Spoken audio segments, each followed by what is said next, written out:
reprendre nos travaux pour la deuxième table ronde.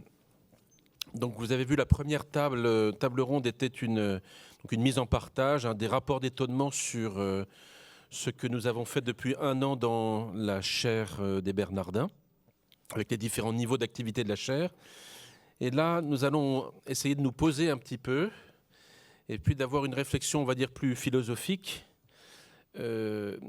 J'ai posé 2 questions à tous les intervenants de cette table ronde. Donc je vais vous dire déjà les questions que j'ai posées.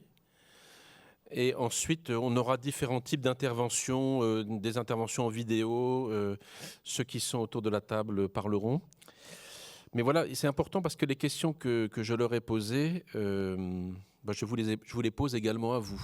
C'est-à-dire que c'est une recherche. Vous avez vu que la première table ronde nous a quand même mis devant un panorama, une cartographie de transformation assez impressionnant. Et alors je pose une première question, mais est-ce qu'il y a, à travers ces interactions entre l'homme et son environnement, cet environnement numérique, est-ce qu'il y a vraiment une mutation de l'homme ? Voilà. Est-ce qu'il y a une mutation anthropologique ? Donc évidemment, si on a ouvert une chaire de recherche qui s'appelle l'humain au défi du numérique, c'est qu'on a présupposé qu'il y avait une mutation anthropologique suffisamment importante et décisive pour nous qu'il fallait s'en occuper. Mais on n'est jamais redescendu, si vous voulez, jusqu'à ces fondements-là. Parce que l'homme ne cesse de changer, c'est-à-dire que l'interaction entre l'homme et l'environnement ne date pas du numérique. Il change tout le temps. Alors, quelle est la nature de ce changement-là et quelle est son ampleur ? Et peut-être que certains défendent la thèse qu'au fond, la transformation qui a lieu n'est pas si profonde que cela. On va peut-être entendre d'autres thèses. Voilà. Alors donc, y a-t-il un changement ? De quelle nature est-il ? Quels sont les arguments qui plaident pour que existe ce changement ? Et quels sont peut-être des arguments qui plaident aussi pour dire, mais au fond, l'homme est toujours le même ?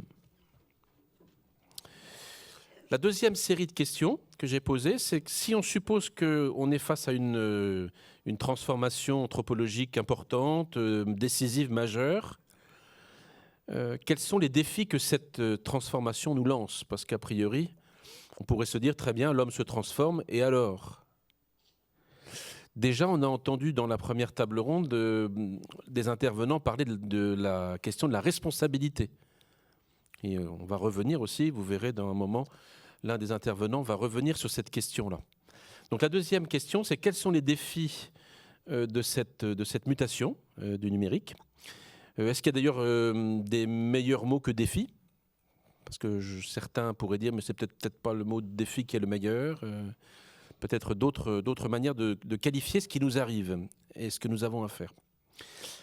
Il y a 4 intervenants dans cette table ronde. Vous n'en voyez que 2, parce que 2 vont être là en présence numérique. Donc, Louise Merzeau, alors c'est très, très spécial, parce que Louise Merzeau va être pendant quelques minutes dans un double régime de présence, puisque vous l'avez entendu dans la salle, et elle va apparaître à l'écran, parce qu'elle doit nous quitter dans quelques minutes. Donc on a enregistré avec elle une interview assez longue. On va vous en passer un extrait. L'intégralité de son interview va être mise en ligne sur le site des Bernardins. Donc je lui ai posé ces 2 questions. Vous allez voir la réponse qu'elle donne à ces 2 questions. Ensuite, je passerai Alors Louise, elle est à Nanterre. Vous allez voir ces titres qui vont apparaître. Ensuite, je passerai la parole à Gemma Serrano, qui est à ma gauche. Gemma est théologienne dans le pôle de recherche des Bernardins. Et notamment, elle est co-directrice d'un séminaire de recherche qui s'appelle Journalisme et algorithmes. Journalisme est bien commun à l'heure des algorithmes. Donc elle travaille avec notamment Éric Scherer, directeur de la prospective à France Télévisions, puis tout un staff de journalistes ou d'hommes de ce métier. Et ils essaient d'explorer ce qu'est en train de devenir le journalisme à partir du moment où on entre dans l'ère des algorithmes. Alors, elle travaille ces questions de l'homme et du numérique depuis déjà des années, et donc je lui ai posé les mêmes questions. Voilà. Ensuite, nous aurons une deuxième vidéo d'un sociologue qui est déjà intervenu ici plusieurs fois au Bernardin, qui est très connu de beaucoup d'entre vous, qui est Dominique Cardon. Donc Dominique, je lui ai posé les mêmes questions. Ça sera très intéressant parce que dans la vidéo qu'on va vous montrer, il va d'abord dire sa gêne sur la question. Il va dire, mais un sociologue ne peut pas répondre à cette question. Puis il va quand même dire quelque chose. Voilà. Donc on va essayer de bien écouter ce qu'il dit, parce que c'est tout à fait riche et très, je trouve que c'est très, très profond. Et puis après, je passerai la parole à Jacques-François. Voilà. Donc Jacques-François, co-titulaire de cette chaire, directeur à la FING, et puis qui enseigne aussi dans beaucoup de lieux, à Rennes 2, je crois, non? C'est ça? Et puis à l'ENSI. Alors, si vous êtes d'accord, et je ne sais pas si on sera vivant au bout de ces 4 prises de parole, on va essayer, parce que ça va, on est obligé de jongler un petit peu. On va passer tout de suite la belle interview de Louise, que nous avons enregistrée il y a 2 semaines.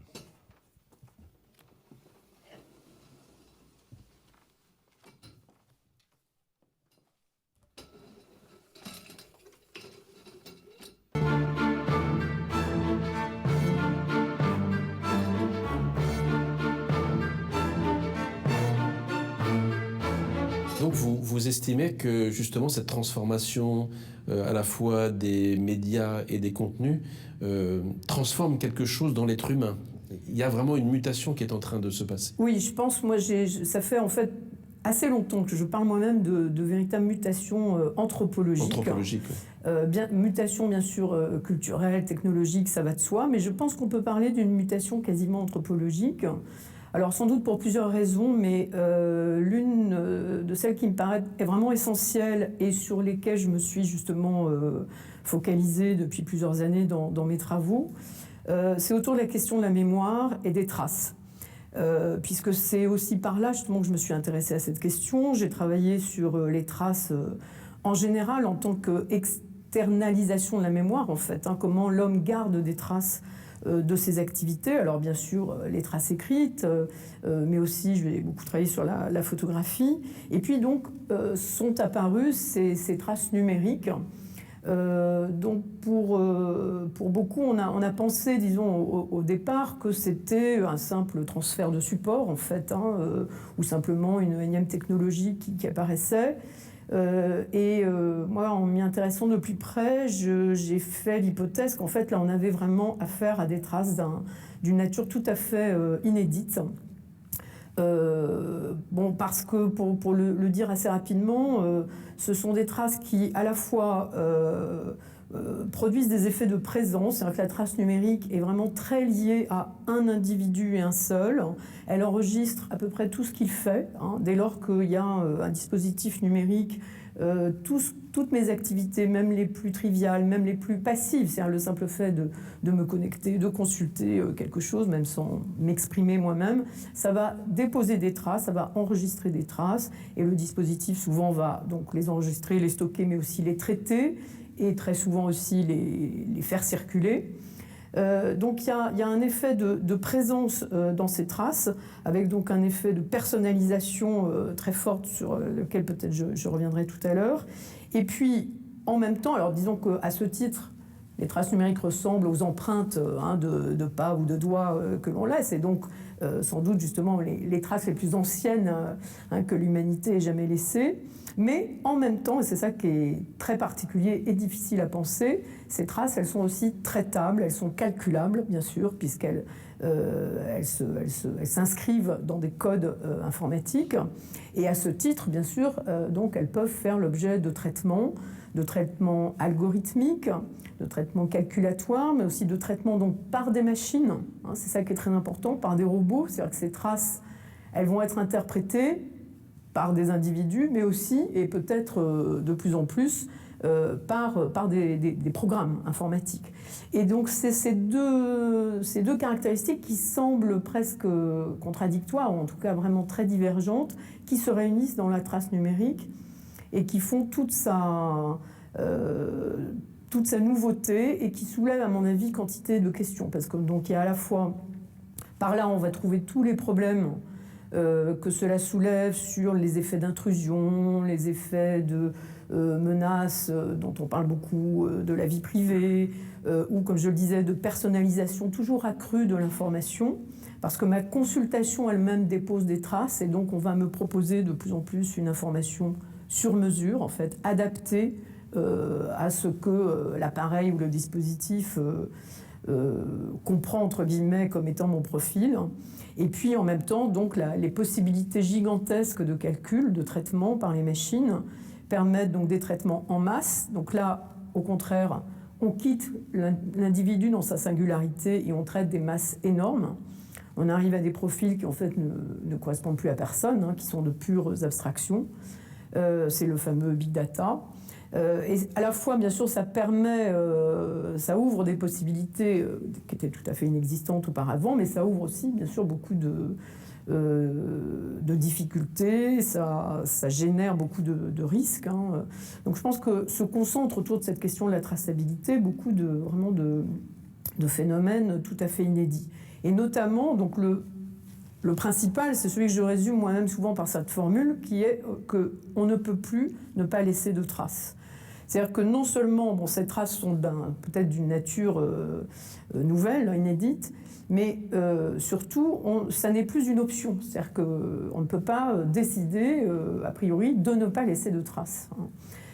Donc ça génère toute une série d'inversions, je pense, et c'est en ce sens que c'est anthropologiquement, il y a un saut qualitatif, et notamment une inversion entre mémoire et oubli, dans la mesure où jusqu'à l'avènement du numérique, l'homme devait faire des efforts, des dépenses, développer une intention, un projet et une technologie pour garder des traces. C'est-à-dire que le fond, ce qui était donné, c'était l'oubli, c'était le fait que son activité disparaissait avec le temps et avec sa propre mort.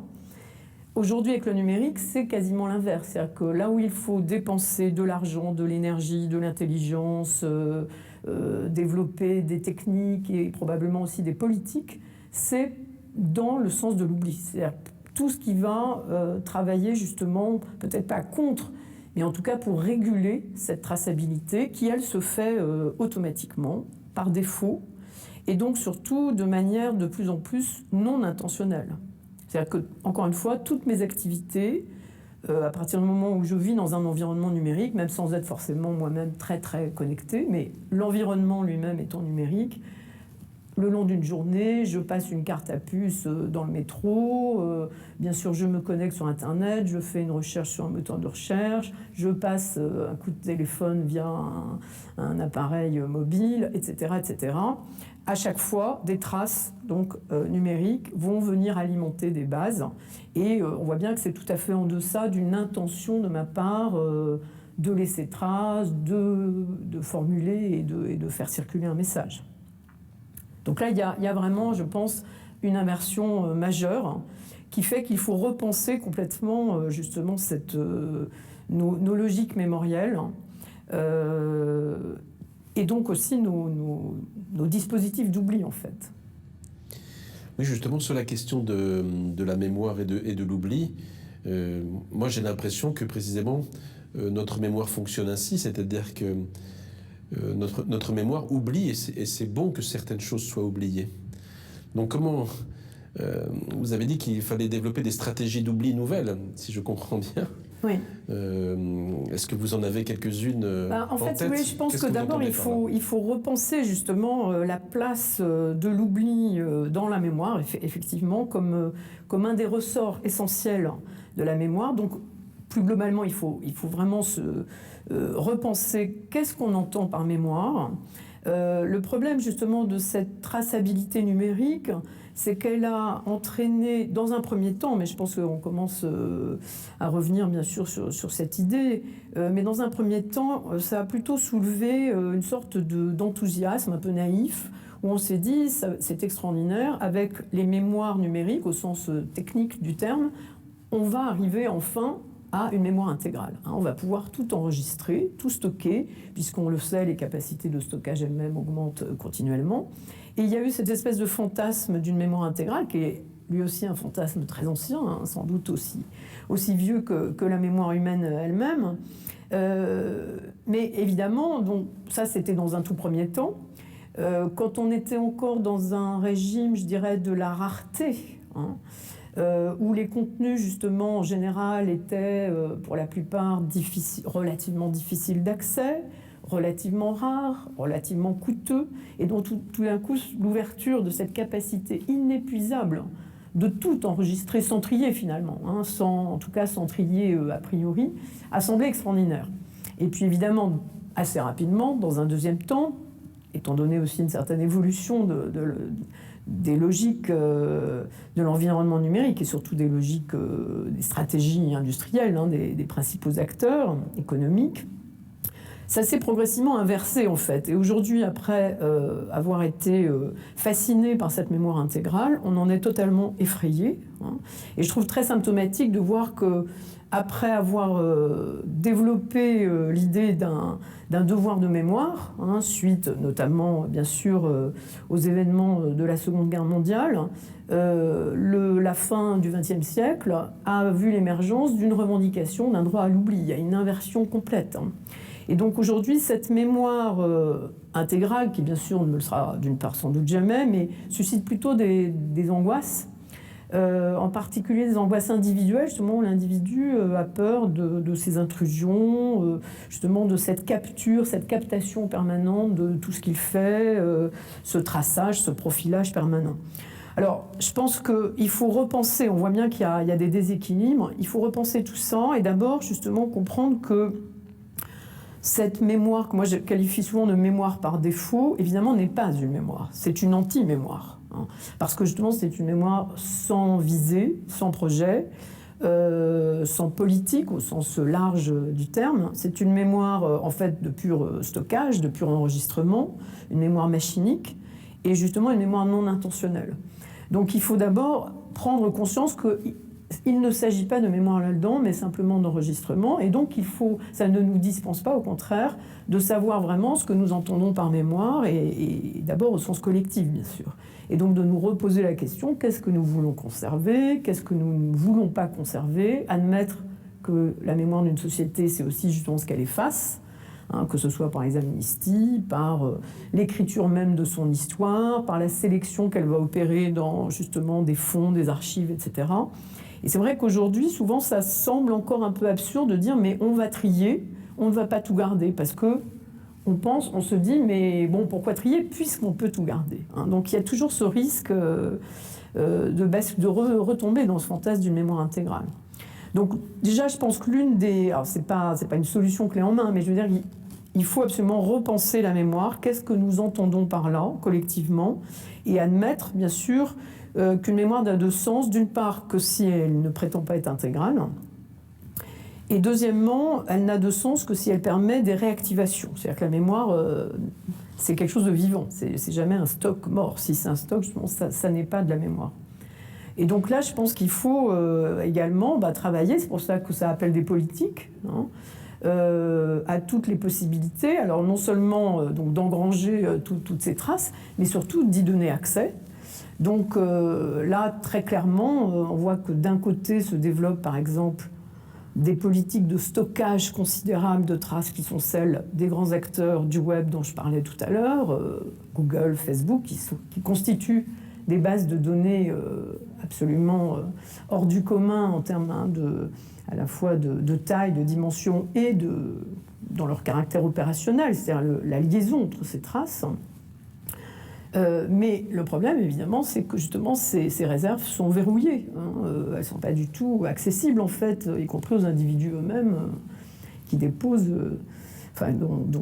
qui sont captés en quelque sorte par ces acteurs. Donc là, je pense qu'il y a des politiques à développer à tous les niveaux, hein, mais avec une grande responsabilité des acteurs publics, pour développer les droits de l'usager numérique, du citoyen numérique, à accéder à ses propres traces, et non seulement bien sûr à y accéder, mais à pouvoir en disposer, à pouvoir lui-même les agréger, à pouvoir lui-même les organiser, les structurer, à décider lui-même de les partager ou pas, etc.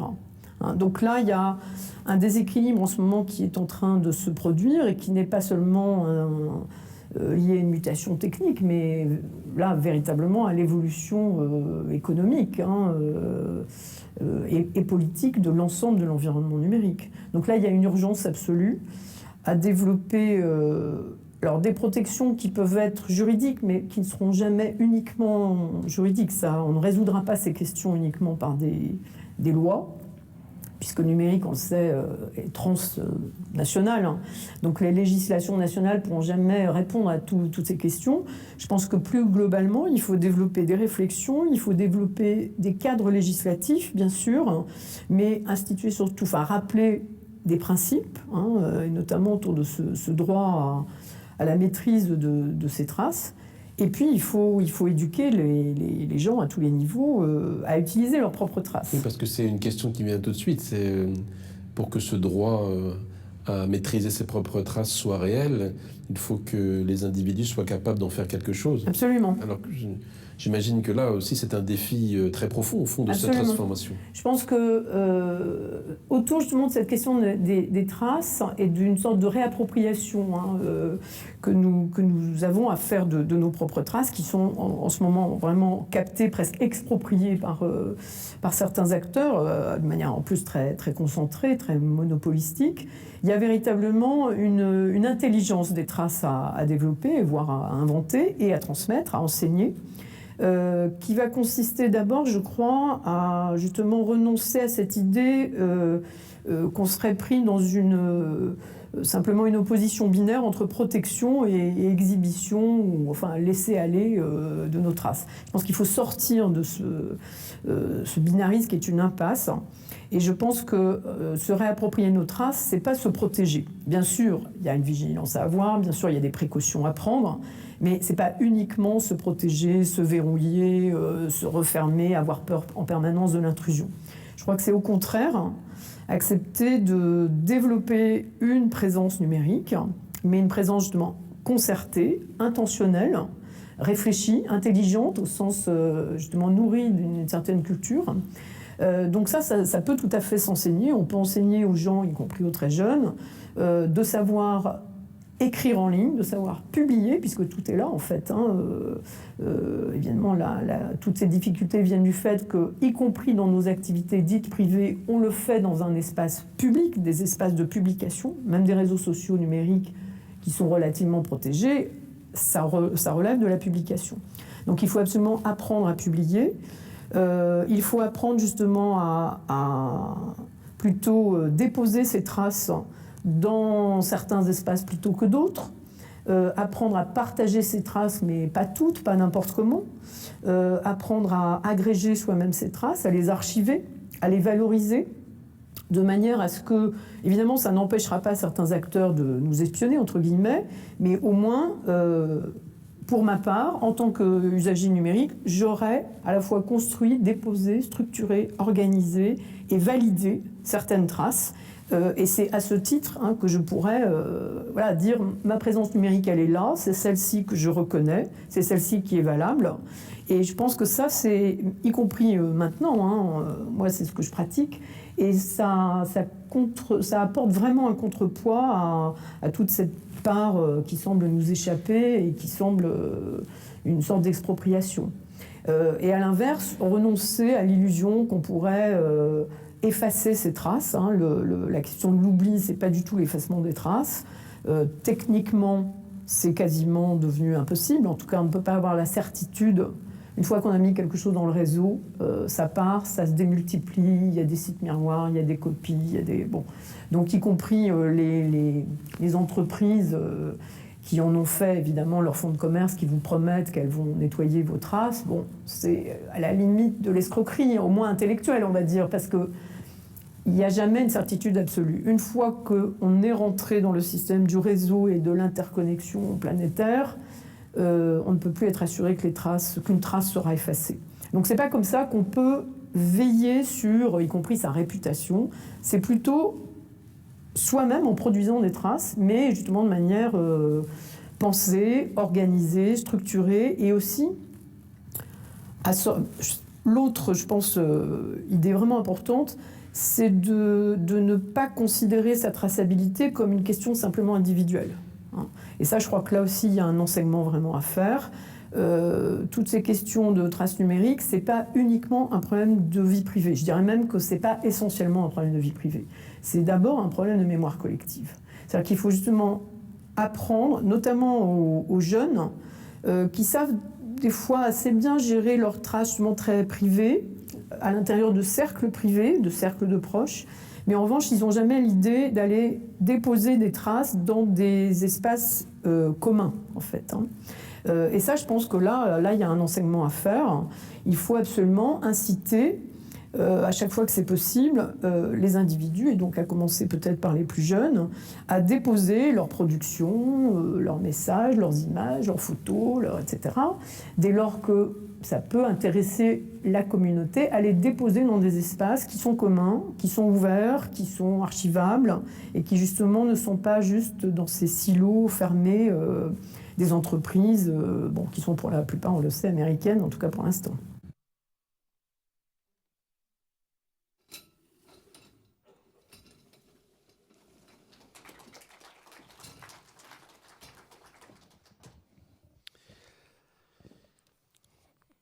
Je reviens sur 2 points qui ne sont pas apparus directement dans ce que dit Louise, mais qui sont un peu les fondements de sa propre position. C'est d'abord que pour elle, le numérique, ce ne sont pas simplement des outils, des supports, des médiums, mais cet ensemble forme un environnement à l'intérieur duquel les humains que nous sommes, nous vivons et nous sommes en interaction, ce qui fait c'est pour ça qu'il y a une mutation, c'est parce qu'il y a un environnement. Et la deuxième chose aussi qui est je trouve très intéressante dans son analyse, c'est qu'on voit bien la différence entre l'informatique et la technique d'un côté et le numérique comme une culture. L'analyse de Louise, c'est de dire, mais bon, certes, les plateformes nous imposent des différentes contraintes, mais précisément quand on regarde les usages, on s'aperçoit que finalement les usagers ont développé des capacités finalement de faire des choses tout à fait inédites. Et donc elle plaide pour le fait qu'il y a à développer une culture. Alors ici, c'est de la trace, de la mémoire, tout à fait numérique. Voilà, on n'est pas condamné à être englouti par les dispositifs techniques. Je trouve que ça, c'est revenu pendant 1 an, je crois, chez beaucoup des chercheurs, des intervenants de cette chaire. Il y aurait, là je ne vais pas m'étendre là-dessus, mais beaucoup de choses aussi sur la mémoire qu'elle a dit, parce qu'évidemment pour un théologien, quelqu'un qui travaille sans cesse sur la Bible notamment, aussi bien Ancien que Nouveau Testament, la question de la façon dont la Bible a été rédigée.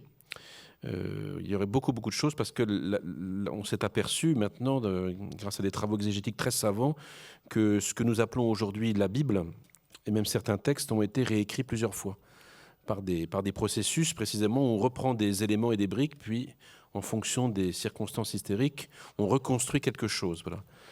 Donc le processus même d'écriture biblique est un processus de mémoire intentionnelle et sélective. Voilà. Donc, c'est tout à fait saisissant quand on commence à regarder de près les analogies.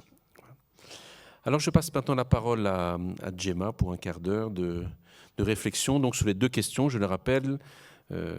Y a-t-il une mutation anthropologique induite par le numérique? Et si oui, quels sont les défis lancés à l'humanité? Bonjour. Tout d'abord, en écoutant Louise, je ne sais pas si vous connaissez une série télé qui s'appelle Black Mirror. Il y a un épisode où il y a une puce qu'on a et qu'on peut enregistrer tout ce qui se passe. Donc, tout est enregistré, tout est mémorisé. Et donc, il y a un couple qui va à un dîner et c'est enregistré, tout le monde s'enregistre. Et après, il revient et il se passe les images et il commence à comprendre que 2 personnes se connaissaient et qu'ils avaient été amants. Et progressivement, il essaye de faire dire à sa copine quelle est la vérité de la relation et elle ment. Mais comme il a enregistré dans toute la vie commune qu'ils ont eue, toutes les réponses qu'elle a eues, il lui repasse la réponse. Elle lui dit « Non, tel jour, à telle heure, tu m'as dit ça, à la même question que je viens de déposer sur cette personne. » Donc, ça me fait penser à cette idée d'une mémoire, quand tout est enregistré, où les relations changeraient énormément parce que ça serait l'effet qui est là, qui est dit, et chacun serait coincé dans ces moments-là, ces jours-là, ça a été dit, ça a été enregistré, on ne l'oublie plus. Et tu ne vas pas évoluer, tu ne vas pas être dans un devenir où on oublie, on construit des choses, on mûrit, on change. Donc ça m'a fait rappeler ça. Et la seconde question qui m'a fait poser de ces sujets, si jamais il y a une transformation dans ce rapport à la mémoire, au-delà de la série télé, c'est Saint-Augustin quand il parle de l'immémorial. Comment s'en souvenir de ce qu'on n'a pas enregistré? Serait-il possible, dans une mémoire qui met tout en place ou qui enregistre, l'oubli de l'oubli, nous dit Milad dans son texte, l'humanisme numérique, mais aussi, est-ce qu'on va s'en souvenir de ce qu'on n'a pas enregistré chez Augustin? Comment on peut s'en souvenir de ce qu'on n'a pas connu et pourtant on cherche constamment? C'est que je te cherche, Seigneur, c'est la vie heureuse que tout homme cherche et pourtant on ne l'a connue pas. Et c'est là, c'est marche, on ne l'a pas mémorisé. Il ne se trouve pas, même pas dans la mémoire. Tous les livres disent, des confessions passent. Il n'est pas dans la mémoire et pourtant, on n'arrive pas à l'oublier. Donc, ces paradoxes se posent de manière forte dans ces traces numériques. Et je pense que peut être une des questions qui se posent sur ces sujets. À la question s'il y a une mutation de l'homme, au risque de provoquer les rires philosophiques, je l'espère silencieux de vous tous, à la manière de Foucault, et de rester dans les sommeils anthropologiques, où je reste dans un dogmatisme d'une recherche des sens et dans une analyse des expériences des hommes, je dirais qu'il n'y a pas de mutation. Pourquoi il n'y a pas de mutation? Je pense que s'il y a un changement, c'est dans les manières d'être, avec un ton un peu phénoménologique, mais aussi dans une mode qui se met en mode d'existence, aux manières d'être au monde, comme vous voulez, et où il y a, on pourrait dire, une sorte de nature ouverte, une ouverture des possibles, d'un changement, dans cette numérique qui soit comme contexte existentiel, comme culture, comme humanisme, comme raison, se présente bien sûr des métamorphoses, des passages, d'hybridation, mais je ne pense pas que l'humain en change pour autant, ça change ses manières d'être là. Il y a de nouvelles raisons, je vous disais, de nouveaux intermédiaires, de nouveaux accès au savoir. Mais cet homme, et là à nouveau un autre lieu d'association, cet homme, c'est un proté, c'est un caméléon, c'est un homme, comme nous dirait Pic de la Mirandole, qui a été créé libre. J'ai pris les textes, mais je ne vais pas le lire, qui a été libre et qu'il est capable de devenir ce qu'il veut. Et comment cela se réalise? Et à chaque fois, il va se configurer d'une manière, mais cette manière, dans cette liberté, chez les textes de Pirandole, il n'est plus question de cette hérésie ou de ces différentes interprétations. Il y a des auteurs qui ont bien analysé. Cette liberté, c'est d'être à l'image des dieux. Et donc, dans ces grandes libertés, il y a toujours quelque chose qui reste possible pour configurer l'humain. Donc, la question qui est posée, c'est cet humanisme numérique, qu'il est l'humain qui se configure, qu'il est l'humain et quelles sont ses coordonnées. Une première coordonnée, on a vu, c'est de la mémoire, donc ça serait un humain sans oubli. On verrait. Et je vais me concentrer sur deux idées. Celle de quel est ce sujet numérique. Et je me suis dit qu'il y a dans les numériques quelque chose de nouvelles mythologies. Et je pensais, quand on passe humanisme, on passe bestiaire. Quels sont les bestiaires numériques? On disait avec Jean-François l'araignée, on disait les virus, on disait bon. Est-ce qu'il y a ces robots qui deviennent des animaux? Il y a un bestiaire particulier dans ce nouveau humanisme, mais il est assez bref. Il y a une nouvelle cosmologie qui se met en place. On pourra en parler. Il y a le règne du végétal, avec Jean-François, on disait cet arbre, cette arborescence qui se met en place. Mais comment l'humain se situe là? Je vous disais seulement deux aspects. Je pense qu'il faut recourir à nouveau à des figures de la mythologie ancienne qui peuvent nous aider à penser. Et une première figure dans laquelle je dirais que les sujets numériques se situent aujourd'hui, c'est celle des narcisses. Et pourquoi ? Je ne vais pas vous parler, il y a des personnes beaucoup plus compétentes que moi pour parler de l'intermédiation et de la recommandation, où dans l'intermédiation, on traite cette information, on l'a dit, c'est une question d'information, et l'opérateur de l'intermédiation possède une information qui va permettre une correspondance des liens, les producteurs et les consommateurs, et la recommandation va fournir à l'utilisateur des ressources en fonction de ses préférences taillées sur mesure. Donc, toutes ces traces dont on nous parlait donnent cette image où on nous connaît, on nous personnalise, on sait notre goût, on sait notre profil psychologique, les positionnements par rapport aux autres dans les réseaux d'utilisateurs,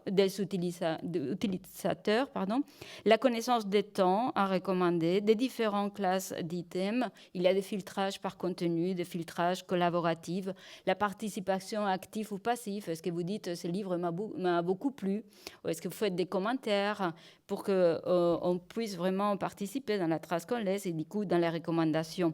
Vous voyez qu'il y a beaucoup de multicritères, il est multidimensionnel et il y a une énorme personnalisation.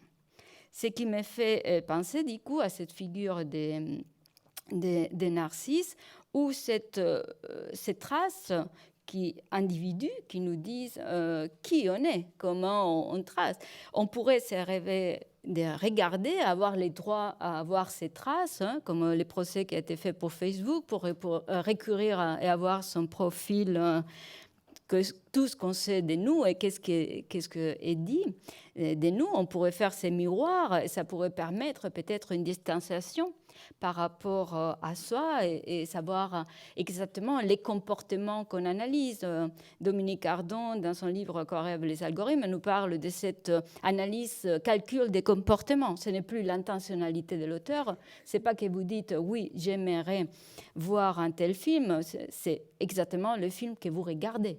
C'est le comportement que vous avez qui est enregistré. Donc, on saurait exactement ce qu'on fait. On identifiait ce qu'on est avec ce qu'on fait, avec les comportements, avec ses profils, qui nous diraient beaucoup plus de choses que peut-être même nous ignorons. Et ça pourrait être une espèce de confrontation et de lecture. Mais c'est de l'ambivalence de ces narcisses aujourd'hui qui pourrait permettre dans la trace de se reconnaître. C'est celle aussi que ces traces et que ce filtrage collaboratif, il n'y a surtout pas de l'individuation. L'individu disparaît. C'est un traitement des masses, des données. Vous connaissez les hard data, les soft data, big data. Bon. Et là, on n'est pas du tout dans une signification particulière, dans un contexte, dans un individu. Ce qui me fait penser à un paradoxe, c'est celui de dire que celui qu'on regarde, c'est une multitude et c'est personne. Et celui qui nous regarde et qui nous conseille, même si on a vraiment l'illusion d'être vraiment personnalisé, c'est personne. Oh, c'est tout le monde, vous voyez. C'est vraiment cette multitude que c'est anonyme et qui n'est pas du tout contextuel. Donc ça me fait penser que ce sujet, s'il change dans son narcisse, ça lui pose des grands défis, un narcisse qui n'est pas uniquement celui de se noyer dans sa propre image, dans les souvenirs de sa sœur, si on fait une lecture des mythes, dans les souvenirs dans l'amour avec lui-même. Ce n'est pas, je disais, de plonger dans de se noyer dans son image. Un défi va être aussi de savoir que c'est un sujet qui ne regarde personne. Parce que ce qui lui a travaillé, je vous disais, c'est une multitude. Mais c'est aussi un sujet que quand il regarde, ce qu'il peut voir, c'est un monde des redondances, un monde où foisonnent des stéréotypes, des préjugés culturels. Dans notre séminaire, on appelait ça les chambres d'écho, ou les bulles. Il y a des boucles, des flux de la réalité. Et c'est un monde d'une enclosure. dans lesquels il est assez difficile d'en sortir. Donc, ce miroir ou ce narcisse, aujourd'hui, serait un narcisse peut-être sans reflet. Et un narcisse aussi qui est invité à penser à un regard, les narcisses qui soupirent de ne pas être regardés par autrui, dit Laval dans son test de l'erreur des narcisses. Mais la question, c'est vraiment qui regarde et qui va nous dire aujourd'hui comment on est, qui est ces sujets. Un autre défi assez important, c'est celui de s'occuper des apparences. Qu'est-ce qu'on met en place aussi de nous. C'est ça, sur ça, nous parlait déjà cette responsabilité des traces, mais cette responsabilité de cette narcisse concret, ces jeux qui s'aimaient. Et puis, une dernière chose, c'est que ce qui peut échapper, autant l'immémorial échappe à la mémoire et à l'oubli, d'une certaine manière, mais ce qui échappe aussi à la certitude comportementale de l'analyse de nos traces personnalisées, à notre positionnement dans un réseau qui nous envoie une image aussi de nous par recommandation. Et vous savez bien les dangers de cette recommandation qui conduit à une prédiction, mais qui peut conduire aussi à une prescription, en nous donnant bien sûr l'apparence de qu'on est absolument libre. On a tout de suite décidé de qui on est et de ce qu'on veut laisser. Donc ce rêve de la liberté, il faudra aussi en discuter. Ce qui peut rester, c'est qu'est-ce qui est incalculable, s'il y a quelque chose d'incalculable dans ce sujet numérique, qu'est-ce qui est de l'ordre de l'imprévisible, qui n'est pas prédictible, qu'est-ce qui est l'ordre de l'irrationnel, qu'est-ce qui est l'ordre de l'unique.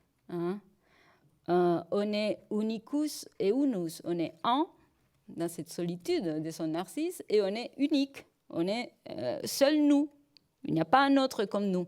Donc cette unus et unicus, comment se voit dans les sujets d'aujourd'hui face à ces multitudes. Donc c'est vraiment une première réflexion, s'il y a changement, c'est ce rapport au narcisse. Et la seconde figure qui me fait penser au sujet numérique, et celle-là est plus... moi, elle m'amuse plus personnellement que celle du narcisse, parce que j'ai un reflet qui ne reflète, tout en essayant de dire que c'est moi personnalisé, c'est celle d'Hermès. Hermès, c'est vraiment le flâneur, l'intelligence rusée, les coups de chance, les valeurs, les messagers des dieux, l'interprète de ce que les dieux veulent, la lutte, les voyageurs. Je pensais Hermès par rapport aux machines. Jeudi dernier, il y avait Stéphane Grumbach dans notre séminaire qui nous a parlé de l'intelligence de la machine, en nous disant comment la puissance de calcul a augmenté, des deep learning, de toutes les couches, et il a affirmé, et ceux qui étaient présents étaient tous d'accord, et vous serez d'accord, les codeurs ne savent pas ce que font les programmes. On n'a pas assez de puissance pour comprendre ce que nous avons développé. Et pourtant, on doit continuer à interpréter et à connaître ce qui se passe. Donc il y a vraiment un défi qui est posé à cet Hermès numérique de se mettre dans une herméneutique, comme nous disait Tadei, dans une union de l'homme et de la machine à travailler ensemble, pas du tout dans une concurrence ou dans une peur. Donc, il faut vraiment une herméneutique qui se met en place sur ces algorithmes qui doivent être ouverts, bien sûr, mais une herméneutique qui va être aussi celle de l'éducation. Et on est revenu dans sa première table dans cette éducation, mais je vais faire une proposition d'humanité, et avec les trivium, les quadriviums, je les laisse de côté. Je pense qu'il faudrait vraiment une grammaire numérique à mettre en place. On discute s'il faut apprendre les codes ou non, mais bon, une grammaire. Il faudrait une rhétorique numérique, une mise en forme. On disait qu'il faut mettre la trace à mise en forme, etc. Mais aussi une analyse de cette stratégie argumentative qui se met en place dans les liens hypertextuels, mais pas uniquement dans les textes, dans les vidéos, dans les images, de tout ce qui s'y donne à voir et qu'on reçoit. Donc, apprendre une rhétorique numérique, apprendre une grammaire, et bien sûr, la dernière partie à laquelle on tient comme théologien, et surtout dans cette maison, c'est celle de la dialectique, mais de la dialectique dans la disputation. C'est celle qui apprend la critique, et il faudrait un espace pour la critique. Comme on voit, ce n'est pas uniquement celle des déchiffrements du monde qui se met en jeu par les numériques et essayer de le comprendre, mais c'est aussi celle qui permet une distanciation, un déchiffrement, mais qui permet aussi un agissement sur ce monde, une curation, une rééditalisation, et voilà, différents aspects. Ça, c'est une première trivium que je proposerai. Je proposerai encore un second trivium, 2 triviums qui vont ensemble, et dans lesquels, dans la théologie, on les maintient. C'est celui de la littera, du sensus et de la sententia. Et l'autre, je l'ai dit tous ensemble, je dis pourquoi je tiendrai que cet Hermès rentre dans ces trivium aussi, celle de la lectio, de la meditatio et de la contemplatio. Pourquoi ces 2 trivium seraient aussi à mettre en place dans une éducation au numérique? C'est parce que dans ces textes, au hypertexte, qui se mettent en place, il y a vraiment à analyser ces jeux rhétoriques, ces grammaires, et il y a à avoir les sensus, et les sensus pas uniquement dans les 3 significations, celle de la sensation, ce qui se joue, il y a l'oralité, il y a les touchés, il y a tous les sens qui sont mis en place dans cette numérique, donc un sensus dans la sensation, aussi des sentiments, parce que vous voyez que les items, par exemple les contenus, quand ils sont accompagnés des émotions, vont être analysés. Il y a tout un langage d'émoticons qui met ces sentiments en place. Donc aussi une analyse, disons, sentimentale, et puis celle de la signification, de la direction, d'un sensus, vous voyez. Et puis la sententia, c'est ces moments où on critique, où on juge, où on discerne, crisis dans le discernement. Bien sûr, la lectio, la meditatio et la contemplatio, parce que je pense que là, on pourrait unir les Narcisses et l'Hermès. Un Narcisse, ce qui serait un propre de l'homme, si on avait à dire, c'est cette possibilité à rentrer en soi-même, à sortir des soi et à rentrer en soi-même pour rentrer dans cet espace intérieur où il y a quelque chose d'autre ou un autre dans lequel on peut rentrer vraiment en relation. Donc dans ces méditatio et contemplatio, on pourrait, comme au début des confessions de Saint Augustin, se poser la question si tout homme est fait pour louer le Seigneur. Merci.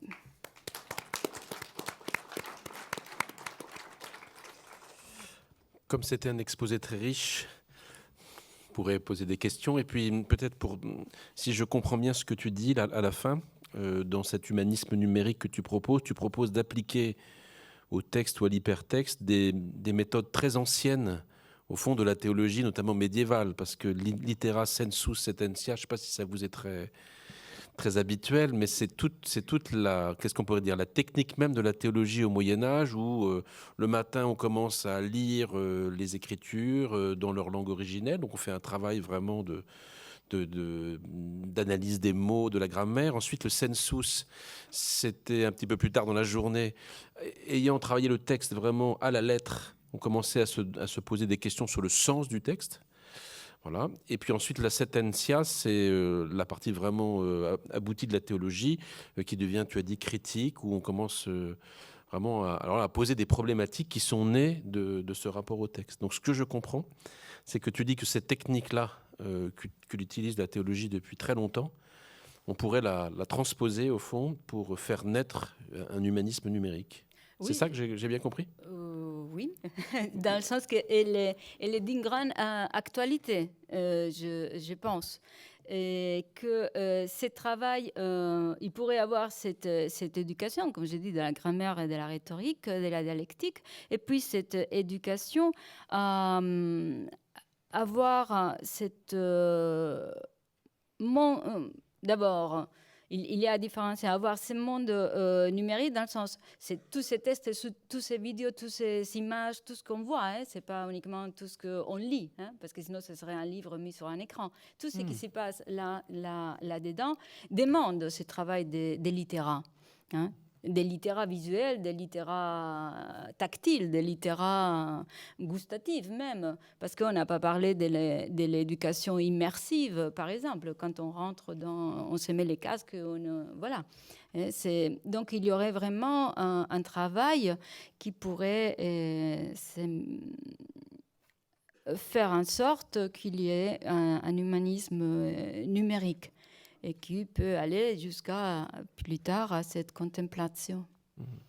Je crois aussi ce qui m'a intéressé dans ton travail, de ce que tu viens de nous dire, c'est que ça rejoint ce que dit Louise dans sa vidéo par rapport aux traces, en disant les traces, elles sont aussi là pour être réactivées. C'est-à-dire que ce qui est important, c'est la capacité de réactiver une trace. Voilà. Et toi, tu parles de la capacité de réactiver tous ces éléments de l'espace numérique. Oui. Bon, mais merci en tout cas de cet exposé très riche. Alors là, on va se reprojeter sur l'écran qui est derrière nous. Et donc, on va entendre un sociologue, Dominique Cardon, spécialiste des réseaux, que beaucoup d'entre vous connaissent très bien. Et donc, c'est toujours les deux questions que je pose depuis des semaines à différentes personnes. Quelle mutation anthropologique et quels sont les défis? On écoute pour 18 minutes Dominique.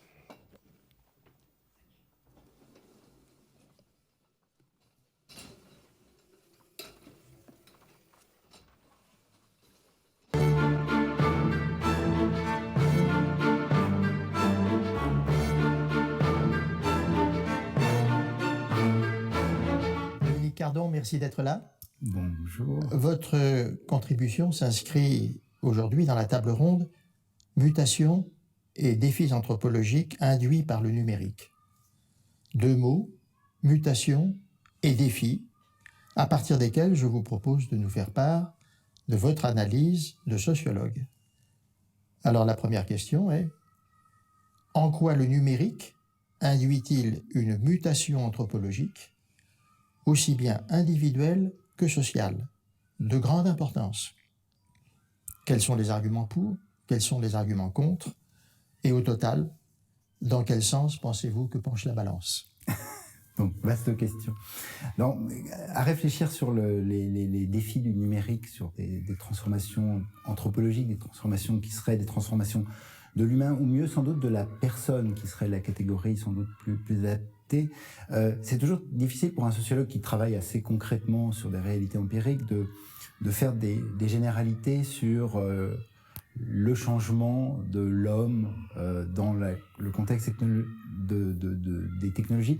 Surtout que finalement, cette catégorie d'humain, c'est une catégorie qui est historiquement, socialement, culturellement constituée, qui a des variations, qu'elle est prise en fait dans les dispositifs qui la font exister. Donc moi, en historien ou en sociologue, on dirait que cette catégorie, elle est relative à des contextes historiques très très différents qui la font se transformer ou se modifier, et à des dispositifs qui enserrent l'humain pour lui définir des catégories, des représentations, des modes d'action et surtout des calculs aujourd'hui, puisqu'on parle de technologie. Alors moi j'aurais envie d'essayer plutôt de qualifier quelque chose qui est en revanche un souci constant du sociologue, qui est de ne pas penser l'humain indépendamment de l'environnement qui le fait exister comme un humain, et donc au couple qu'il forme aujourd'hui avec l'environnement d'artefacts, de choses, d'objets, et du coup de plus en plus de technologies numériques qui l'enserrent. Et que c'est toujours un couple entre la personne et puis son environnement qui forme le système et qui est l'objet de l'attention du sociologue, plus que la personne humaine dans sa permanence, enfin dans sa supposée permanence identitaire ou substantielle. Alors, on est dans la personne, comme vous dites, c'est bien l'individu dans sa vie sociale. C'est l'individu dans sa vie sociale, mais la personne, c'est cette chose auquel on prête le genre d'intentionnalité autonome qui fait que depuis tout le temps, nous vivons avec, nous pensons comme des personnes, et la personne est aussi une construction historique très, très datable hein, dans sa formation, mais aussi avec des quasi-personnes que sont les spectres, les fantômes, les animaux domestiques, toutes ces choses auxquelles on parle ou auxquelles on prête des intentions et qui entourent hein, ce qu'ont beaucoup étudié les anthropologues depuis très longtemps. Alors moi, ce que j'ai envie de regarder, c'est finalement le dispositif dans lequel de plus en plus, nous, individus, humains, personnes, sommes enserrés aujourd'hui dans le monde du numérique et du digital, parce que d'une certaine manière, le couple que nous formons avec les machines, avec les artefacts, avec les objets techniques, ne cesse de s'étendre à des réseaux, des ramifications, des supports, des infrastructures de plus en plus fortes, de plus en plus complexes, de plus en plus denses, de plus en plus internationales et de plus en plus interdépendantes. Donc ce qui est fascinant, c'est qu'en fait la métrologie de l'humain et de ces artefacts qui le font exister sont dans les déplacements, dans les relations sociales, dans le monde économique, dans les voyages et dans les transports, dans les relations amoureuses, de plus en plus étendues et complexifiées. Donc c'est cette complexification finalement de l'environnement qui est facteur de transformation aujourd'hui. Et si j'avais juste à qualifier le genre de dispositif qui me semble-t-il se met en place aujourd'hui, il me semble, alors, c'est une manière très particulière de voir les choses, c'est qu'on est dans un couple qui met en tension très fortement deux valeurs qui ont l'air d'être radicalement différentes, mais qui en fait sont produits par les transformations sociologiques, démographiques, culturelles de nos sociétés, et qui est en gros la grande logique d'individuation de nos sociétés, qui est le ressort de deux notions centrales, qui est l'utilité et la liberté des individus et des sujets. Et que finalement nous vivons dans une tension constante entre le fait que l'équipement technologique dans lequel nous agissons, nous pensons, nous rêvons, nous circulons, et de plus en plus constitué autour des valeurs de performance, d'efficacité et d'utilité. Et cette utilité, elle est au cœur de nombreux calculs, elle est au cœur de la captation des traces qui nous rendent des services, elle est au cœur du fait que nous déléguons à l'environnement de plus en plus d'automatismes ou de choses automatisables que précédemment nous faisions de notre propre chef, on pourrait dire, et que l'environnement est en train de prendre en charge, l'environnement numérique est en train de prendre en charge beaucoup de nos actions sous ce rapport-là. Et que c'est une valeur auquel, l'air de rien, nous sommes en pratique attachés. Nous rendre des services, aller plus vite, ne pas perdre son temps, et surtout pouvoir faire beaucoup plus d'activités que nous n'en faisions autrefois. Donc l'humain d'aujourd'hui, c'est un humain accéléré, c'est un humain qui veut vivre plusieurs vies en même temps, qui veut faire plusieurs choses. Et puis de l'autre côté, nous avons ce sujet individualisé qui, lui, se pense comme un individu de plus en plus, et on ne cesse de radicaliser ce sentiment d'autonomie de l'individu, d'être souverain dans ses choix, de se sentir libre, de pouvoir décider, faire, choisir, vivre ses vies multiples. Et donc on est pris dans des dispositifs qui en fait ne cessent de nous tracer, de nous surveiller, de nous équiper, de nous calculer, parce qu'en fait ils créent un environnement dans lequel on peut circuler et choisir, nous dit-on, plus librement.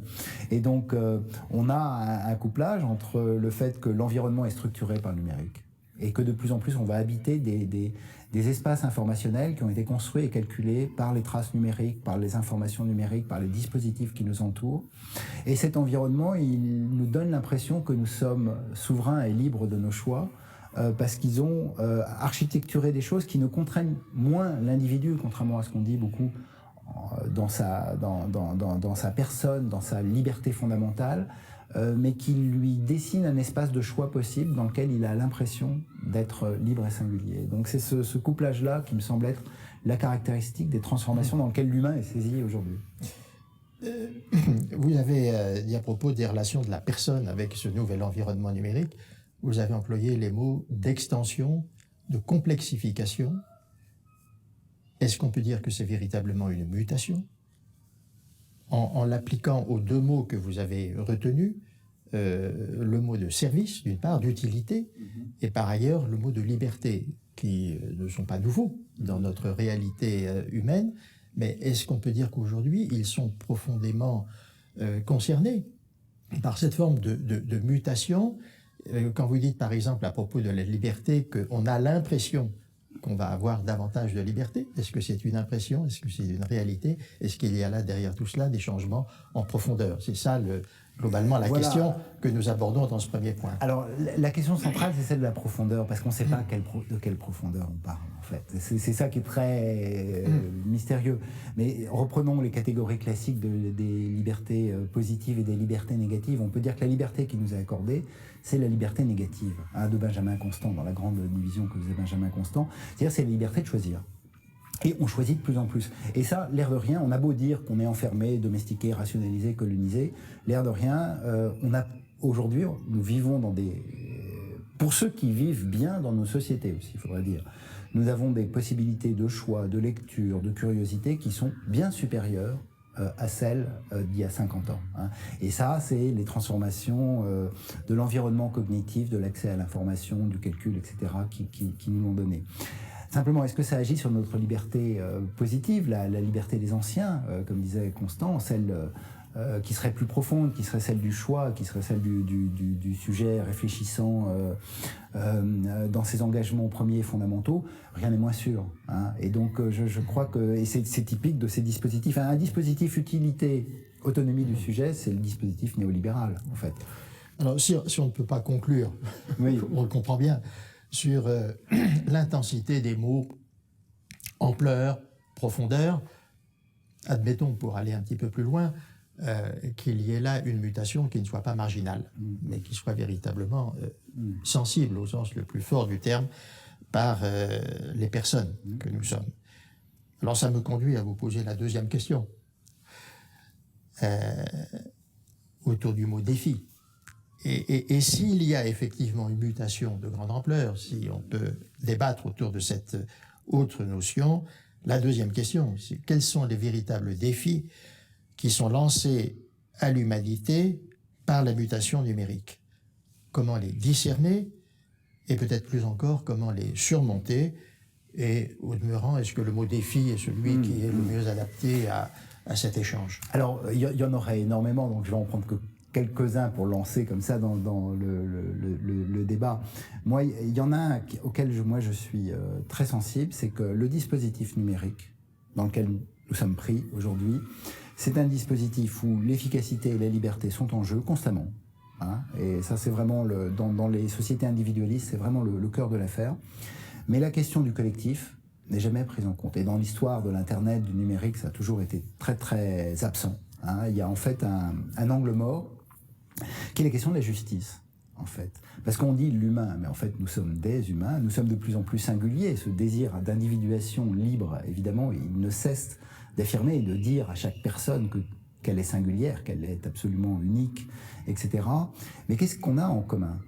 À partir de quand on se représente les collectifs que nous formons? Et dans le dispositif numérique, on pourrait dire, la question des collectifs a toujours été très absente, sauf à travers la fabrication volontaire et individuelle de communs agrégés qui font des biens communs.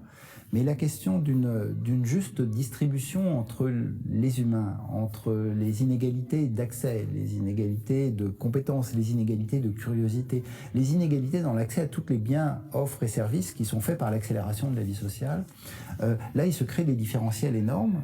Et il me semble que c'est un défi important, c'est de redire sur quelle base collective la société peut réapparaître comme étant le cadre dans lequel le dispositif numérique agit et nous rend humains. Quelle est la place de l'individu singularisé au sein d'un ensemble collectif dans lequel il peut y avoir des inégalités, des injustices qui sont présentes. Bon, moi, il me semble que dans le monde, en tout cas numérique, que je connais bien, on pense beaucoup à la question de la liberté et de l'autonomie des individus. Ça, c'est une préoccupation constante. On pense plus difficilement à la question de la justice et de la redistribution, et que c'est un des défis importants. Il y aurait d'autres défis, peut-être pour les dire, mais vraiment plus rapidement.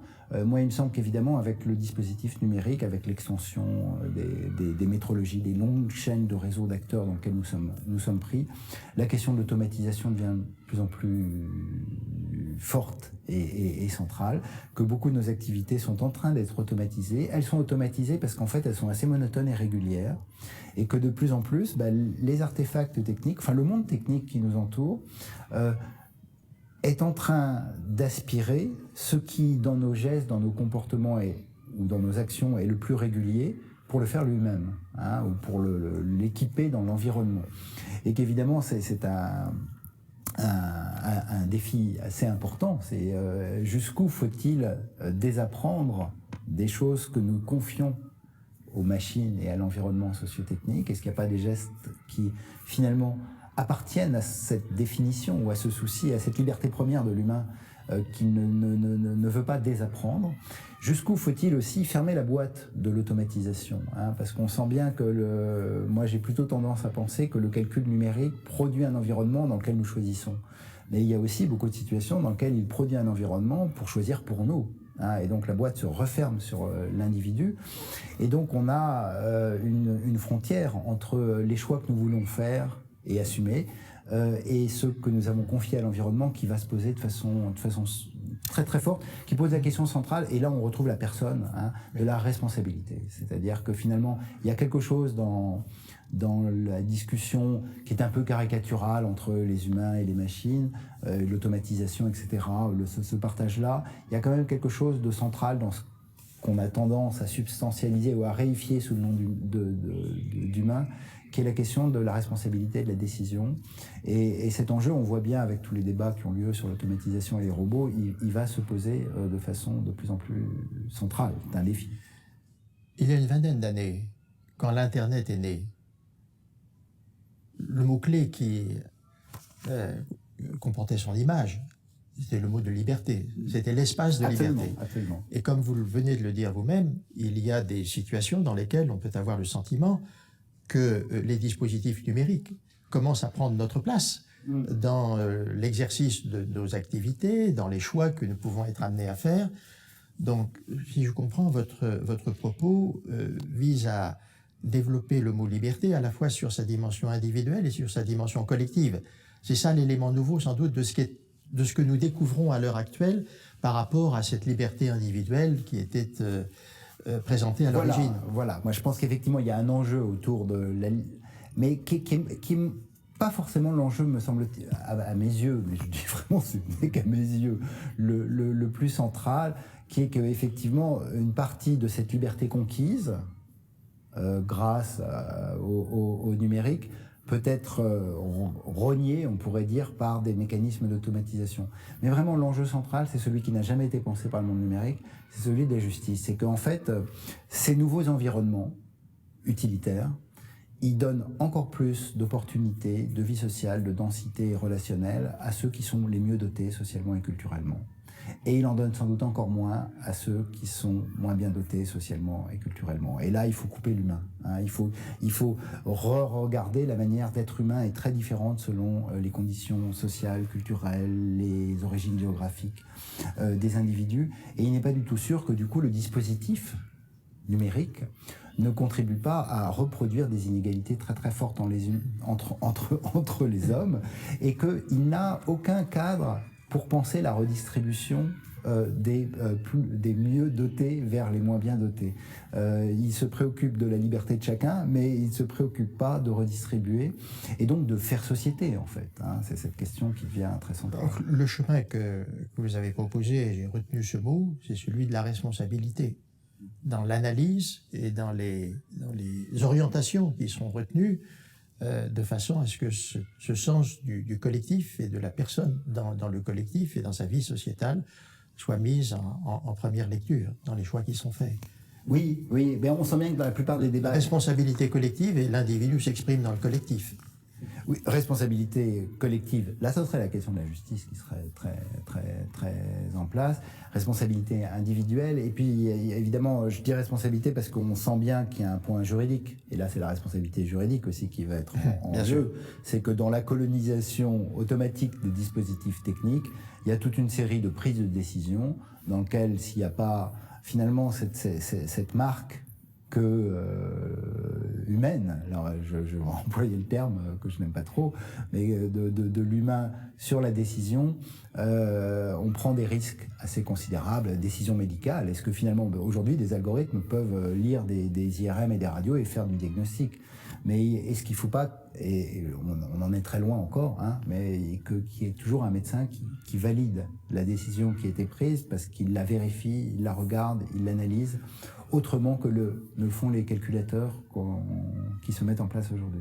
D'accord. Eh bien, Dominique Cardon, merci pour merci cette contribution sur les deux thèmes.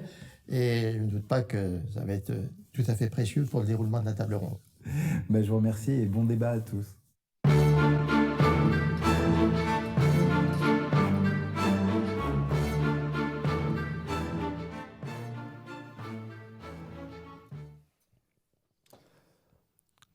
Alors comme Jean-Michel Hubert, qui a interviewé, a très bien fait son travail et qu'il a fait la reprise lui-même de ce que Dominique avait dit dans l'interview, je ne le refais pas. En tout cas, je note la question de la justice, hein, qui est vraiment au centre de l'analyse de Dominique et sur la faiblesse du dispositif numérique à ses yeux. La question du commun et de la justice. Pour terminer ces différents éclairages, je vais donner la parole à Jacques François. Jacques François, dans la séance inaugurale du séminaire de la chaire, avait donné un exposé assez substantiel et long sur les questions de culture numérique, les différentes acceptions de ce mot. Donc j'allais dire, la question de la mutation ou de la dimension anthropologique du numérique, c'est quelque chose auquel tu réfléchis depuis déjà bien longtemps. Merci beaucoup. Oui, merci Frédéric. D'une part, je fais un rapide écho parce que ça va tout à fait s'articuler avec ce que je souhaitais partager avec vous sur les trois interventions et présentations qu'on a eues. Une chose qui me frappe dans ce que disait Louise Merzeau, c'est au fond la façon dont, au travers des traces, et puis l'idée de trace est assez importante en ethnographie, donc c'est la matière même de l'anthropologie, la façon dont avec les traces numériques, mon histoire n'est pas la même et notre histoire n'est pas la même. C'est-à-dire que potentiellement, selon les façons dont ces traces sont produites, sont activées, sont maîtrisées, je m'appartiens ou pas. D'une certaine façon, j'ai entendu dans ce que Gemma présentait au travers de Narcisse, la façon dont on peut précisément être exproprié de sa propre histoire et en regardant le miroir, ne voir personne et se retrouver à la fois hors du collectif dont parlait Dominique et même hors de soi-même. Donc c'est un petit peu ce qui est selon moi derrière notre recherche autour de l'humain et du numérique. On est en présence d'une question compliquée, c'est-à-dire je trouve que la forme d'enquête que tu as initiée et que vous animez au fond en écho des travaux de la chaire est tout à fait intéressante. Je pense qu'avec d'autres chercheurs, on aura d'autres contributions et que là, on ne va pas clore la question à l'instant. Je voulais d'une part, pour commencer, souligner l'intérêt de parler d'autre chose que mutation comme un grand mot de plus. Ouh là là, la révolution numérique, c'est tellement important que, etc. Qui est une chose qui devient absolument illisible. Moi, personnellement, je travaille plus souvent sur le numérique ordinaire, sur la façon dont il est naturalisé, dont il intervient dans nos façons habituelles d'échanger, d'habiter, de se déplacer dans la rue, etc. Je pense qu'il nous en raconte pas mal et que ça n'empêche absolument pas de faire de la prospective, de se projeter et de regarder ce qui sera dans longtemps. Mais à certains moments, je le dis aussi parce qu'on a souvent une espèce de fascination des hyper-technologies ou des technologies extrêmes, mais j'allais dire, heureusement, on n'aura pas le temps de la célèbre question sur le transhumanisme et le post-humain, qui pour moi est le point Godwin de toute discussion sur les mutations anthropologiques. Faut pas y aller. Pour moi, c'est une diversion absolue qui dans le cadre de notre chaire, en tout cas, c'est un sujet de travail extrêmement sérieux, important, il faut le faire, hein, mais dans le cadre de notre chaire, ça ne va pas, je pense, nous amener à des pistes intéressantes sur les défis dont tu parlais. C'est sans doute quelque chose qui peut faire couler beaucoup d'encre sans nous permettre de pitonner beaucoup. Donc j'espère que j'ai ouvert une controverse dramatique. Quand on parle pas de grands mots en matière de numérique, alors, récemment on a remarqué l'apparition du mot transition. Le mot transition, il raconte pas juste oulala tout change. Il raconte des changements systémiques. Moi j'en identifie souvent deux. Un qui est une transformation, pour le dire très vite, du jeu d'acteurs. C'est pas les mêmes personnes qui font les mêmes choses dans la société. Il y en a plus, c'est-à-dire que potentiellement les organisations verticales se retrouvent confrontées à des organisations horizontales. Il y a des petits acteurs qui interviennent dans le système de santé, dans le système d'éducation. Les pouvoirs sont éventuellement ailleurs. Et puis de la chaîne de valeur, de la répartition de la valeur et de la façon dont ça s'organise. Et potentiellement, ces transformations de jeu d'acteurs et de chaîne de valeur change tout ce qu'on peut appeler système dans la société d'une façon ou d'une autre.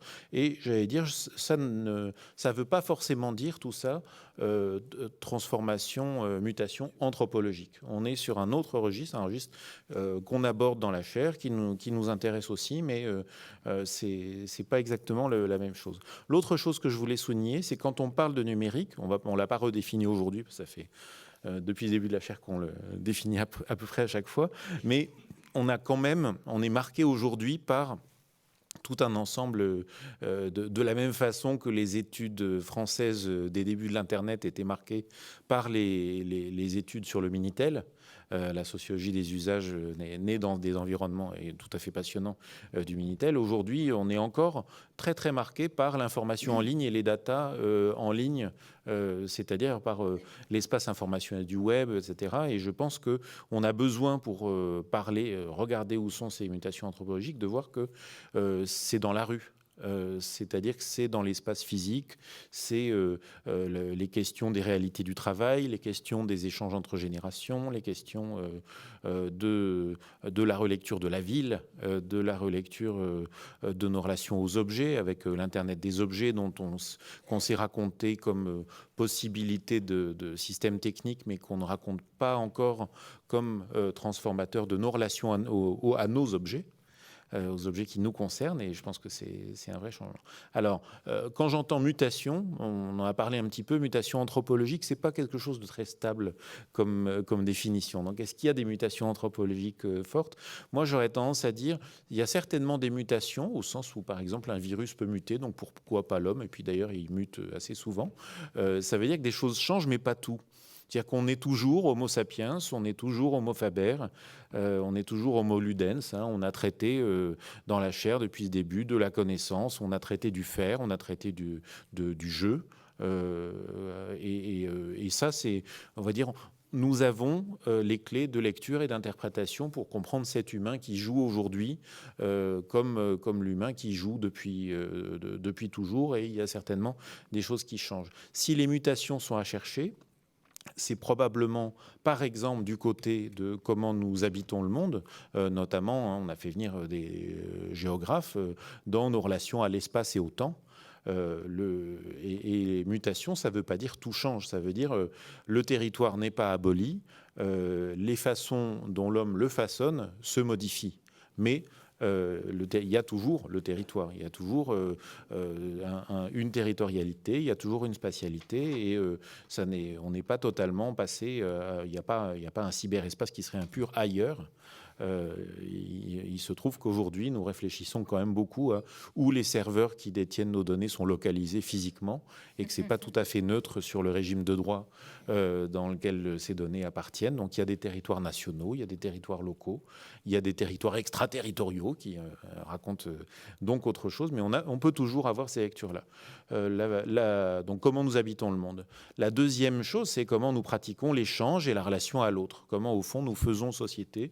Et effectivement, ce qui nous intéresse le plus dans ce numérique ordinaire, c'est qu'il est le socle de nos échanges et de nos sociabilités. Et donc, à cet égard, oui, pas mal de choses ont changé, et nous faisons toujours du commerce, et nous avons toujours des relations intimes, et nous avons toujours des relations amicales, et nous avons toujours des fâcheries et des brouilles.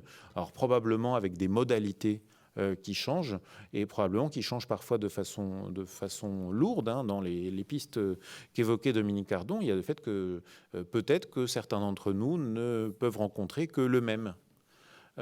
Avec donc l'éclairage que nous donne Gemma là-dessus, et en même temps, pas toujours. C'est-à-dire qu'on aurait tort de penser qu'il y a là une mutation massive vers le fait de ne rencontrer que le même, parce que les dispositifs numériques qui racontent ça ne sont pas univoques. Troisième endroit où on peut les chercher, où on va trouver beaucoup de choses, c'est dans les formes et les cadres du langage, dans les façons dont ils se transforment. Et là, pour le coup, les transformations avec l'oral, avec l'écrit, avec la place de l'image, avec la place de l'image animée, avec tout ce qui va se passer dans ces inscriptions, est évidemment très important. Là encore, on ne peut pas dire qu'on soit en présence de quelque chose d'univoque, qui se passe pour tout le monde, partout de la même façon. Nous avons toujours des relations, il peut y avoir des nouvelles formes qui apparaissent, et il faut les regarder de près. Par exemple, dans les champs artistiques, on voit que les arts défrichent ces formes de langage. Au fond, l'hypertexte a existé bien avant que l'Internet l'encapsule, ou que le web en fasse une forme de navigation. On peut lire, des bons lecteurs de Proust, ils verront des formes traversées d'hypertexte, avec les paperoles, etc. Et ils auront sans doute raison. En tout cas, retenons que dans ces cas-là, sans les linguistes et sans les connaisseurs de la langue, il n'y aurait pas Google. Donc, à un moment donné, réfléchissons à qui change quoi. C'est probablement la connaissance de la langue, l'attention au langage qui produit une certaine capacité de ces dispositifs qui sont inventés. Et puis évidemment, on va les trouver, les anthropologues s'intéressent toujours à ça, dans les pouvoirs, dans les façons dont les pouvoirs s'agencent. Mais là encore, on ne pourra pas raconter une mutation unifiée, on ne pourra pas dire que tiens, c'est le numérique qui a inventé les formes coopératives. On ne pourra pas non plus dire que c'est le numérique qui a fait que Orwell a écrit ce qu'il a écrit quand il a écrit 1984. En revanche, on voit comment ça a été revisité en sens inverse et comment Steve Jobs avait très bien compris l'usage qu'il pouvait faire d'Orwell. Donc derrière ça, les symptômes, on va les trouver dans la propriété, par exemple, puisque la propriété, c'est quelque chose qui va traverser l'espace, le temps, le langage, etc. Et la propriété étant exactement parmi ce que les anthropologues vont aimer aller regarder, les façons dont il y a ou non des communs, les façons dont il y a ou non, suivant Marcel Mauss, du don et du contre-don qui sont au fond redevenus possibles. Donc il y a probablement des changements anthropologiques, mais pour certains d'entre eux, ce sont des changements qui permettent la résurgence de formes qui sont différentes. Et puis il y a probablement, même si j'ai voulu esquiver de façon taquine le transhumanisme, il y a probablement des choses qui changent dans notre rapport au corps, et notamment dans notre rapport au corps mesurable, au corps augmentable qui se passe. Dans toutes ces transformations, la question qu'on pourra se poser, c'est oui, mutation, sans doute, anthropologique, sans doute. Est-ce que le numérique en est la cause ? Moi, j'en suis jamais certain. J'interroge constamment la causalité numérique. Par exemple, en l'occurrence, le numérique agit dans notre prolongement de notre capacité à lire, écrire, calculer, classer.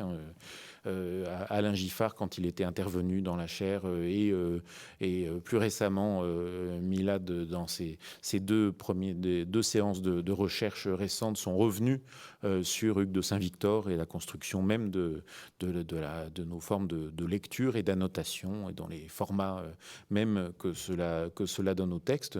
Et donc certainement des histoires longues, certainement aussi l'histoire des techniques industrielles qui sont venues intervenir là-dedans. Donc est-ce que c'est juste des techniques de plus qui prolongent des techniques souvent très anciennes ?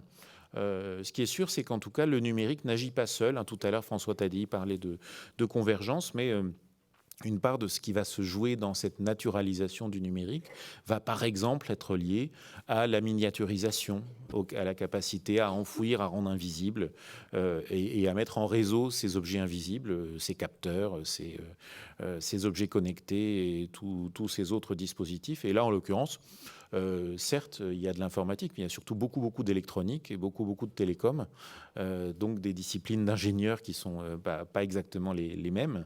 Les convergences nous intéressent. Probablement, dans un endroit où le numérique n'agit pas seul, c'est peut-être celui sur lequel Dominique Cardon insistait, c'est la monétisation. C'est la quantification, c'est la marchandisation, par exemple, des liens humains, qui est quelque chose qui a existé dans l'histoire, mais qui devient beaucoup plus instrumentable avec le numérique. Donc le numérique va accentuer des choses que l'homme faisait déjà. Il n'était pas toujours très inspiré de marchandiser les liens humains. C'est des choses qui sont souvent assez contestables, et aujourd'hui, il l'est encore moins. Donc, mais c'est malheureusement humain. Et puis, le numérique agit certainement pas seul non plus dans l'accélération. Cette célèbre question de « oulala, ça va tellement vite », qui nous fait toujours penser aujourd'hui que le numérique dans l'éducation, c'est tout nouveau. Alors que, poula, on en est quand même à plusieurs décennies de mise en place de ces systèmes-là. Donc le fait que ça accélère, en revanche, est certainement un attribut de cette aventure de liberté de choix sur laquelle revenait Dominique Cardon, de choix compulsif du consommateur aussi. Le fait de l'âge du clic, ça n'est pas simplement quelque chose qui vient du numérique, c'est quelque chose qui vient de la société de consommation et qu'on oppose, que certains penseurs vont opposer au temps de l'élaboration et voire même au temps du désir, puisqu'on n'a souvent même pas le temps de désirer. On entendra tout à l'heure Bernard Stiegler qui souvent est intervenu sur ces questions-là.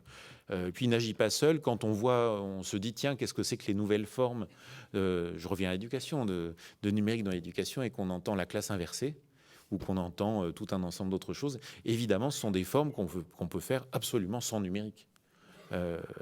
On les fait drôlement mieux avec. Je suis très content qu'il y ait du numérique quand je les pratique, mais c'est parfaitement imaginable sans le numérique et autrement.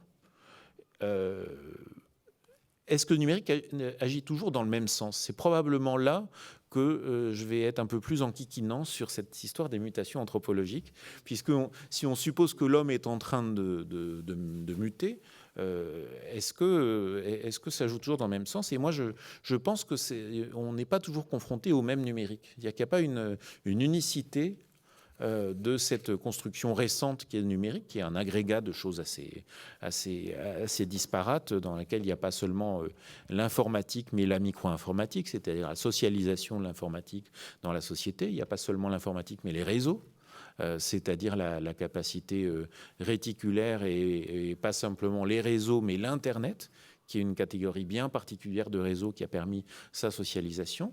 Et donc, en l'occurrence, on va trouver le numérique le plus pointu auquel on est confronté quand on parle d'intelligence artificielle, et puis le plus low-tech, le plus ordinaire, avec lequel on va faire des choses aujourd'hui extraordinaires, mais pas à cause des technos. Et il n'y en a pas un qui est moins intéressant que l'autre. C'est extrêmement intéressant de voir comment du numérique frugal permet de faire des choses qui étaient hors d'atteinte sans lui, ou permet même d'anticiper des moments où éventuellement le numérique ne pourra plus bénéficier à cause des limites de la planète, de l'impression d'abondance que nous avons aujourd'hui.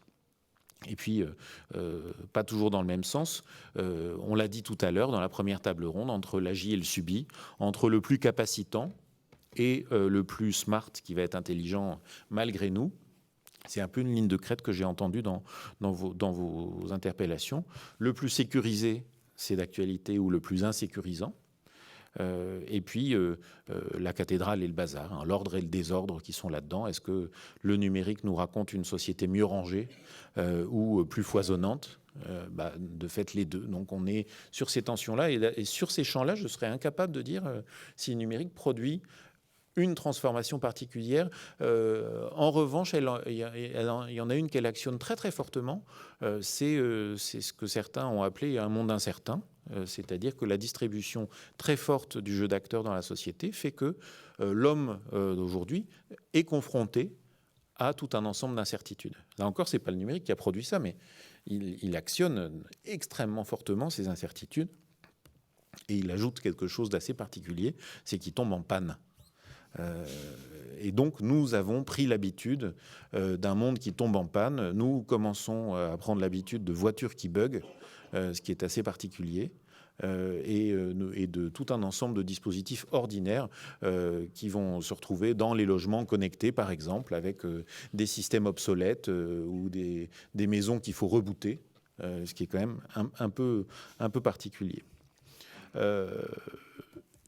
J'ajouterais que, avant de passer dans peu de temps au défi, car l'heure a tourné, j'ajouterais que le numérique agit sur des éléments civilisationnels très fortement. On peut parler de l'intime, par exemple. On peut parler du rapport au temps, à la mort. On peut parler aussi, dans un autre registre, du livre. Mais ils ne sont pas homogènes selon les civilisations. C'est-à-dire que notre lecture très occidentale de la relation à la mort va se confronter à un numérique de la démesure où ça ne se finit jamais. Et où on va réinventer. L'intervention de Louise Merzeau dans la séance Survivre nous a permis de revenir sur ce sujet, revenir sur la finitude de l'homme. Et donc, toute cette tension avec ça, elle n'est absolument pas la même selon les relations des civilisations à la mort, selon les relations au temps, par exemple. Donc, moi, je retiens quand même dans les points forts mentionnés par Louise la question de la mémoire, de la transmission et, j'allais dire, de l'héritage qui est derrière et qui est sans doute un champ sur lequel on peut venir. Et comme j'ai grillé tout mon temps de parole, je vais juste conclure en vous énonçant les quelques défis que tu m'as demandé de mettre sur la table. Les défis, c'est comment est-ce qu'on fait en face de la sidération, en face du fait de dire ouh là là, tout ce que le numérique change, on ne va jamais y arriver. De fait, nous avons des prises, il y a plusieurs chemins qui sont possibles, parce que tout simplement, il n'y a pas un dispositif numérique, mais des dispositifs, il n'y a pas un environnement, mais des capacités à travailler ces environnements. Et donc, si on lit les clés de lecture de Dominique Cardon, voilà. Deuxième chose dont il faut sans doute se défier pour aborder les défis, c'est la lecture tout à fait linéaire que nous avons du développement du numérique. Nous pensons que nous allons vers du toujours plus, toujours dans le même sens. Nous n'allons pas vers du toujours plus, toujours dans le même sens. Ça serait tout à fait déterministe de le penser. Et mon opinion est que nous allons connaître, peut-être, des grandes crises plus ou moins liées au numérique, qui peuvent être techniques, qui peuvent être énergétiques, qui peuvent être politiques, qui sont certainement économiques également, et qu'il y aura de l'histoire qui va se jouer à ça et qui va se tresser entre des facteurs numériques et des facteurs géopolitiques, par exemple, ou écologiques. Troisième défi, c'est celui de l'amnésie. Comment est-ce qu'on fait pour ne pas, comme le disait tout à l'heure François Tadei, désapprendre, ou comme le disait à l'instant Dominique Cardon, ne pas tout désapprendre en confiant aux machines. Comment est-ce qu'on arrive à apprendre à se déconnecter? Comment est-ce qu'on arrive à faire autre chose que la substitution? Et moi, je préconise à certains moments de sortir du numérique, ou au moins du colonialisme numérique, et de continuer d'enseigner le monde pré-numérique, de voir autre chose que la substitution, et de comprendre que nos actes ne sont pas purement régis par les algorithmes. Par exemple, je sais calculer le chemin le plus court, mais je ne prends pas toujours le chemin le plus court. Je ne choisis pas toujours non plus le meilleur rapport qualité-prix. Il se passe d'autres choses dans ma vie et dans mes environnements, et à condition que j'ai gardé de l'espace. Et cet espace, c'est sans doute l'avant-dernier défi que je voulais mentionner, c'est celui de l'imaginaire ou de la dépoétisation. Comment est-ce qu'on fait dès lors que nous avons aujourd'hui un imaginaire encore un peu pauvre, avec des visions très utilitaires, marchandes et fonctionnalistes, ou très froides et technicistes des objets techniques? Pour le dire de façon très rapide, la Smart City n'est pas une ville, et l'Internet des objets ne me dit rien sur les objets. Et mon tout dernier point, c'est le même que celui de Cardon au fond, mais je le nommerai autrement, c'est la violence. Lui parle de la justice, moi j'ai envie de parler de la violence, en me disant qu'à un moment donné, la difficulté que nous avons à percevoir à travers les espaces sociaux du numérique l'altérité est quelque chose qui est un défi à surmonter. Est-ce que l'autre est plus proche ou est-ce qu'il est plus étranger?